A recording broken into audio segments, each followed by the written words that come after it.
Alright, so today I'm going to be showing you how to get your shirt caught on a block. Not really though. I'm going to be showing you how to re-ring pistons. As you can see, I already have 3 of the 4 in here. There's no crankshaft in there, so you can see that it's a little bit sideways and whatnot. But I labeled each one when I took them out: cylinder 1, cylinder 2, cylinder 3. The last one here is cylinder 4. And what I'm going to show you is how to measure, grind them down, and then lastly put the piston in. Let's go ahead and start out with showing you the piston rings. Alright, I have the piston rings right here, but what I'm going to show you first are the tools I'm going to be using. Now these are Hastings piston rings, and they are cast, which means you're not supposed to, what a typical, and this is an old, well, it's not an old ring, but it's another set that I'm not going to use. And this isn't the compression ring I'm showing you, but the typical thing you do with piston rings to put them on is you put one groove in there, and then you just you have it up top, and you just have it like that, and just roll it on there, something like that. With cast, you don't want to do that because it easily bends and will permanently distort the ring and not create a perfect seal. And that's the whole reason we're doing this, is to create a perfect seal. Now, these are the tools I'm going to be using. This is a ring spreader, so you put your ring in. So this is a second compression ring on this particular engine. And you just put your ends in there and use that and spread it. And that keeps this from distorting and spreads it perfectly outwards instead of one side going up and bending a little bit, just like you do whenever you roll it on there.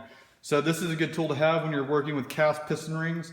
They do make chrome ones, which I think don't do that quite as much, but I'm using cast. So that's something I'm going to have to do. Next tool that is very important is the piston ring compressor. Now this one is not, it's a universal set, but the compressor itself is not universal. This one is for bores that range from 86 to 92 millimeters. And this is an 87 millimeter bore. So this works great. I just need to really squeeze it down to get that last ratchet in there so it'll work. But if you don't have this or have an option of getting to this, you can also use a universal one, which I have a burning hatred for. But it's pretty much just a big metal coil of like sheet metal, and you crank it down and it squeezes it. I've never had good luck with them. Much better luck with these. I highly recommend these. If you can borrow these from O'Reilly's, I'm not sure if you can, but if you can borrow these, I recommend that. So this is important. But probably the most important thing we're going to be using here is engine assembly lube.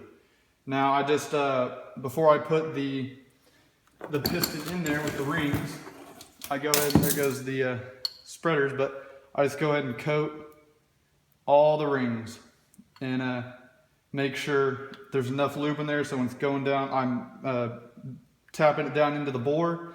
It's not scarring the cylinders. So that's something you also want to make sure you have. And another important step you need to do before you start putting rings on here is you want to get a ring groove cleaner and clean all the old carbon out of here too. And you can see this one isn't super clean on the ring lands, but the ring grooves, it's pretty clean.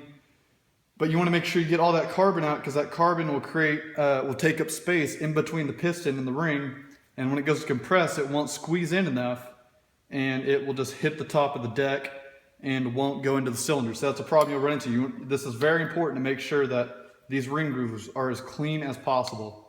So make sure you clean that. Now I'm going to go ahead and start out by showing you oil control rings. Now in here, Hastings has a little paper instructions in here, but I already read those. It has paper instructions in there. Your oil control rings are right here, and each piston has 3 oil control rings. And that is 2 scraper rings right here, very small, very thin, and then a spacer ring right here, and it looks like an accordion or something. Now what I usually do is I'll put the scraper ring into the ring groove first and then put these into there, because it's just easier that way than having to fight with a scraper ring fitting it in between two rings already there. So yeah, these are your oil control rings. I'm going to put these back in here, and Hastings luckily has these all numbered. So there's your top compression ring, the 1. There's your second compression ring, the 2. And then here's your oil control rings, the 3 space. So yeah, in this particular engine, it talks about this in the instructions. You want to read your instructions if you haven't, but it talks about this in the instructions. You will have a ring like this, and it's just black. You look at it and you're like, there's a mosquito. It's black, you just look at it, doesn't really look like it matters, but it does matter what orientation it goes in there. If you look closely at it, there is a small dot, a little indentation, looks like a little punch in the top of this side, and that indentation indicates that this side goes up. So you need to make sure you want to check your rings for that. Next is your compression ring. Now this particular one doesn't have an indentation, but if you have a different engine or a different set of rings, you want to make sure you check for an indentation or some sort of marker to show you what side goes up. So yeah, that's about it for showing you the rings. Now some prep I'm going to do before I show you the next step is I'm going to just take some WD-40 or engine oil or whatever you got, just go around the cylinder and just make sure the cylinder wall is lubricated. Then I'm going to grab out of my box, I'm going to grab a oil scraper ring right here. I'm going to set it on the deck just like that, and you see it won't go in, just sits on there, and just compress it a little bit and set it inside there. You can see it's setting inside right now. I mean, you can't see that, it's really small, and what I usually do is take a piston that I'm going to be using and just slide it down there. And Hastings specifies to use the bottom of the cylinder as your gauge because your bottom of your cylinder is going to have the most wear. It's going to be the widest due to the piston moving like that. So that's typically where they say to do it, because that's going to be your widest spot where you're going to have the most gap, because as it comes to the top, if it ends up touching, you'll usually have a failure. But what I do is I use this piston to push the ring down here about the middle of the bore. I usually go to the bottom of the piston skirt right there. You can see it's flush, and that's just to make sure that the ring end grooves are like they're even and they're not like that. Because you have it like that, you'll have more space and you'll be able to fit a feeler gauge in there easier. So I'll go ahead and just throw up the specs on this engine.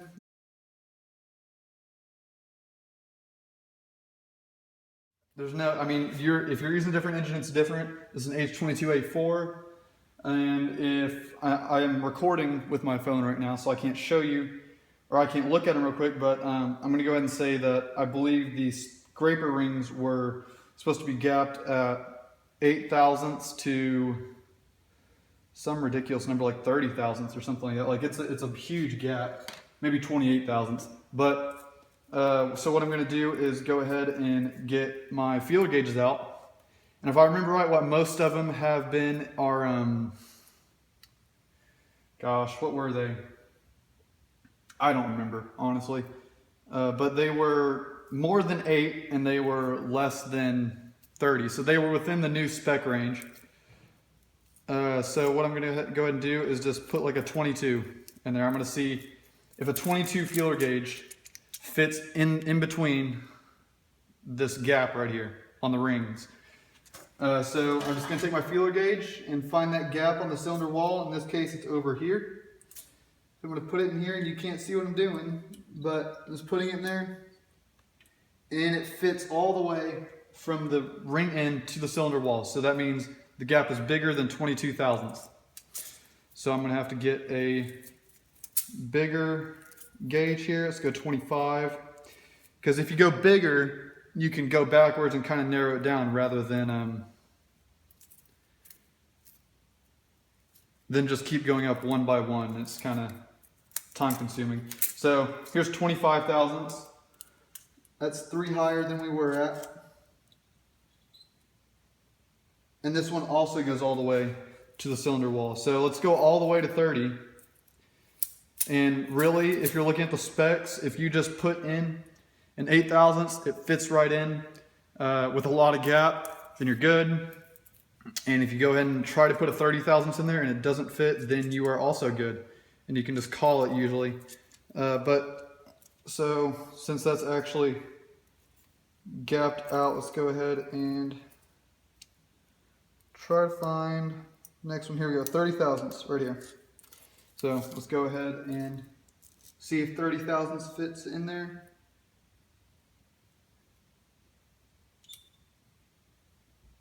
And it does not.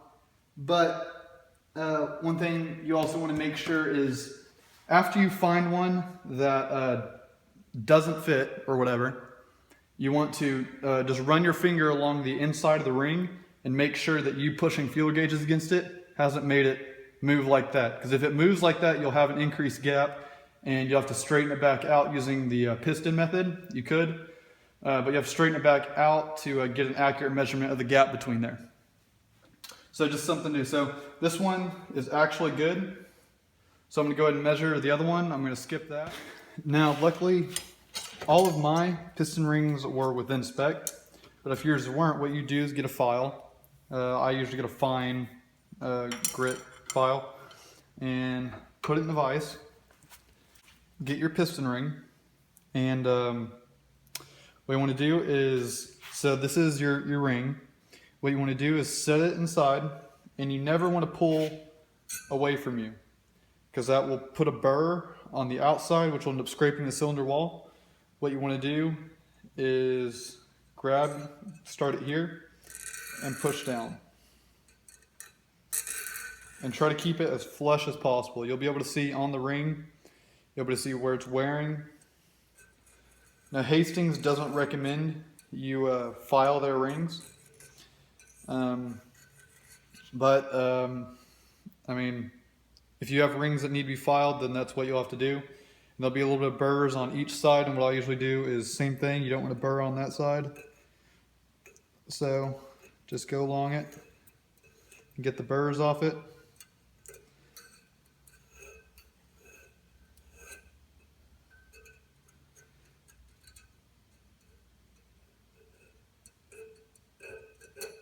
Just to make sure everything is as smooth as possible. And then after you do a couple of runs with the file, and remember, you're only taking off thousandths of an inch. So, I mean, stuff that you can barely feel. So what you're going to want to do is just do a few runs with the file, go over there, put it back in the cylinder, put your feeler gauge in the gap, and see if it measures within spec this time. And this is only a problem whenever the tolerances are too tight. So say the spec is like 13 thousandths to 20 thousandths, and you can only fit like an 11 thousandths gauge in there. So you'd want to file off at least 2 thousandths to be able to, for it to be within spec. So that's what you'd want to do if your piston rings are too big, too tight. The gap is too tight. So, like I said, all mine measured within spec, but some don't. So that's just something you might have to do. All right, so now we're moving on to the second compression ring. And again, before I put this ring in the air, I'm going to go ahead and lube up the cylinder wall.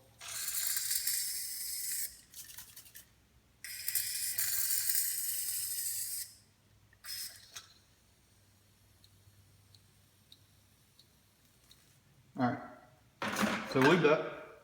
Gonna go do the same thing. Just I'm gonna try to set this ring this way so you can maybe see what I'm doing. And you can see it set in there. I'm going to get my piston and upside down again. Set it on there gently, make sure it's in the bore,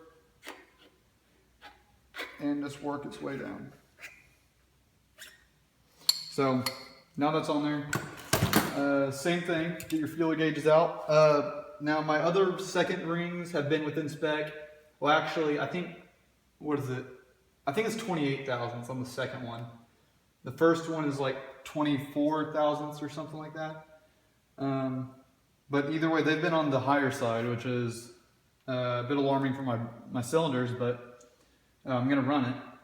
So second, it says right here I had it at like 25 thousandths, so let's go ahead and just throw a 25 in there and see. Let's throw a 30 in there and see if it goes in. It probably won't. Hopefully not. That looks pretty tight.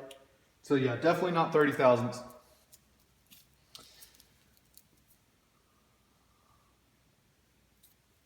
Let's try a 23. Definitely not 23. Let's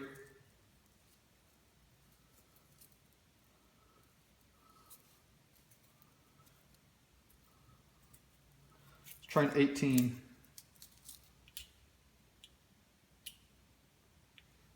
And 18 actually goes all the way to the back, so let's move up in between 23 and 18 and go to a 20.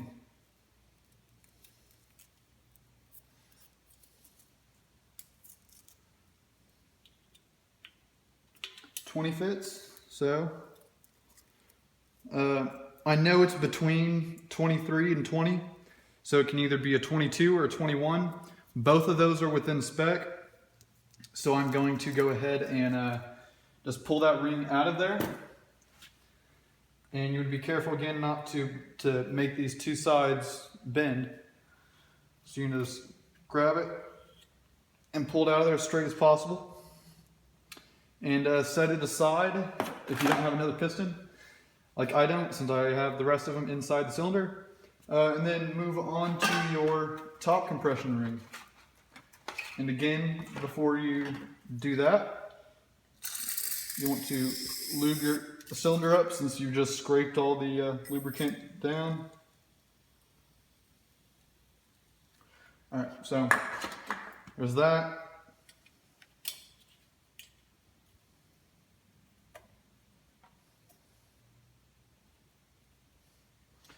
It's in there. I'm gonna get my piston and push it down to the skirt. And then get my feeler gauges, and my first rings have been about 18 thousandths, which is again on the upper end of the spec. And there's a mosquito over here. It's awesome. So let's just try an 18 and hope it doesn't go in.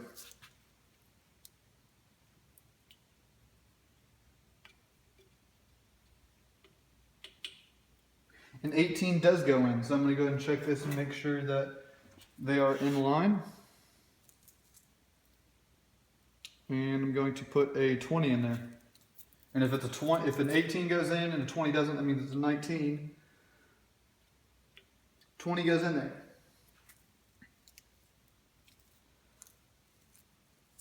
So let's try 22.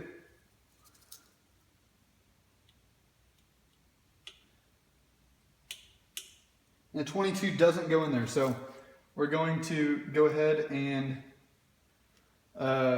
call that a, let's see, 22 again, so it's a 21, which is a little bit bigger than the others, but we're gonna have to run with it and call it good. So now I'm gonna go ahead and show you how to install the rings. You wanna start with the bottom ones first, which are your oil rings. And on this piston, I'm sure most pistons are like this actually, but this piston you'll see little holes for the oil to come through. You want to make sure you clean all the oil out of those holes using a pick, or I use an Allen key to just push the carbon deposits through there. And so yeah, that's what I did.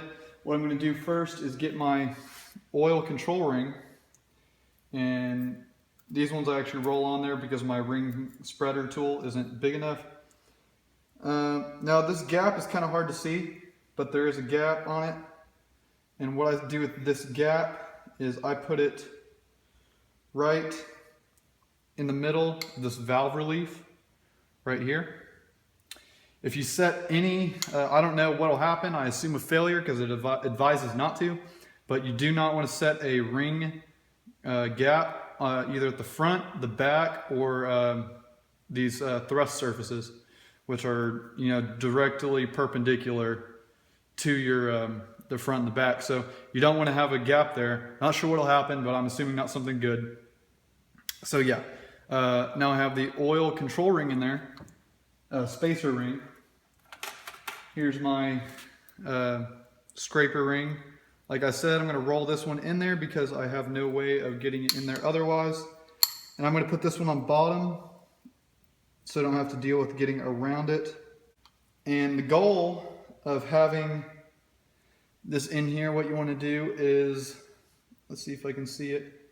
It's really hard to see sometimes. All right, so you want to have your oil scraper ring about 15 degrees from your oil spacer ring. So let's see if I can rotate both of these. Sometimes it's kind of hard. Sounds pretty close to the thrust surface. And I probably won't be able to show you this very well, but I'll put a picture up of correct gapping. Mine may be a little bit off, but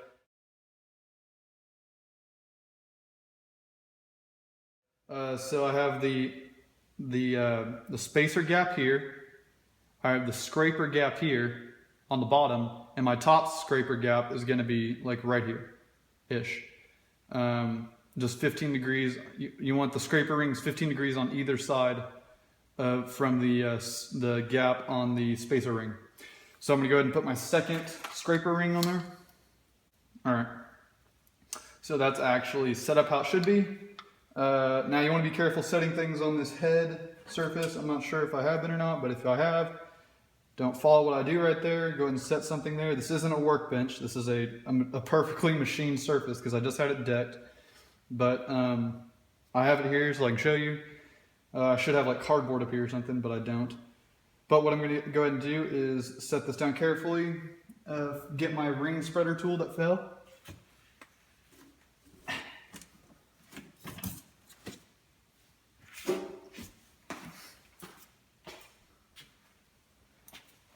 And go ahead and show you. So that was my oil control rings.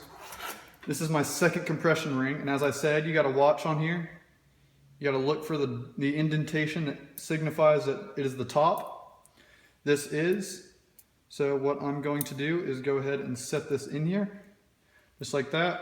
Spread it. You don't want to spread it too much because it will start to bend.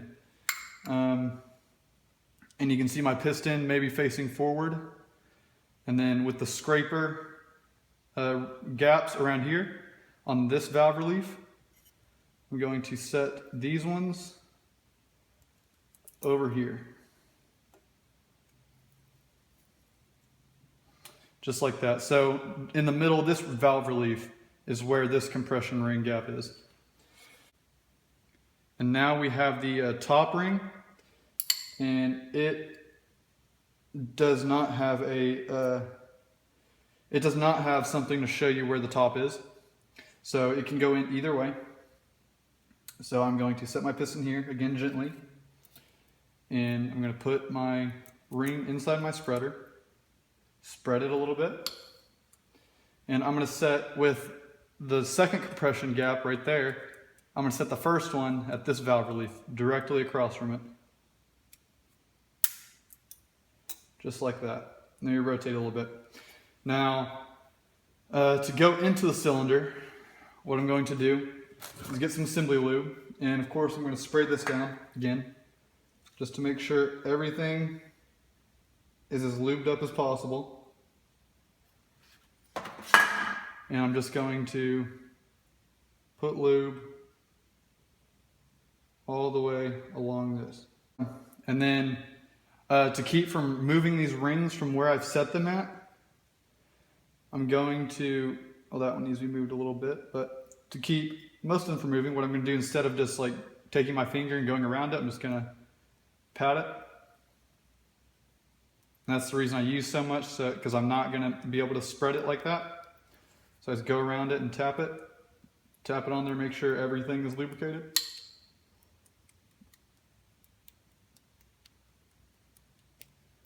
It is messy, but it won't scar your cylinder wall. So that's something to look forward to.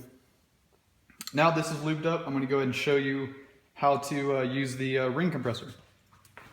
Now as you can see here, I have my piston inside a vise with the rod. The rod is actually clamping, or the vise is clamping onto the rod. I have a rag protecting the rod. And this piston ring compressor actually has a mark that signifies the bottom. Don't know if you can see that, but we're going to go ahead and use that. And I'm just going to grab it by these front bits here and spread it over the top of this piston, all the way down as much as possible. Clean my hands off a little bit, and then go to this side, open it up, set the hooks inside there, and you can hear it ratcheting.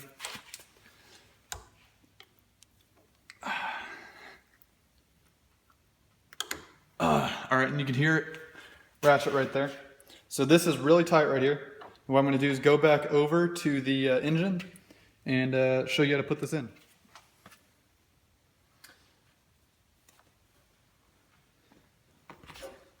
Now, as you can see, you're going to carefully guide this in there. Set your skirts in there. Set it down on there. And get you a hammer or dead blow or something that's not metal so you don't mar the top of this piston.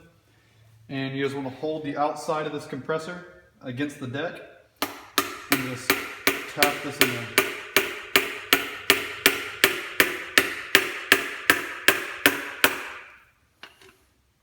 Just like that.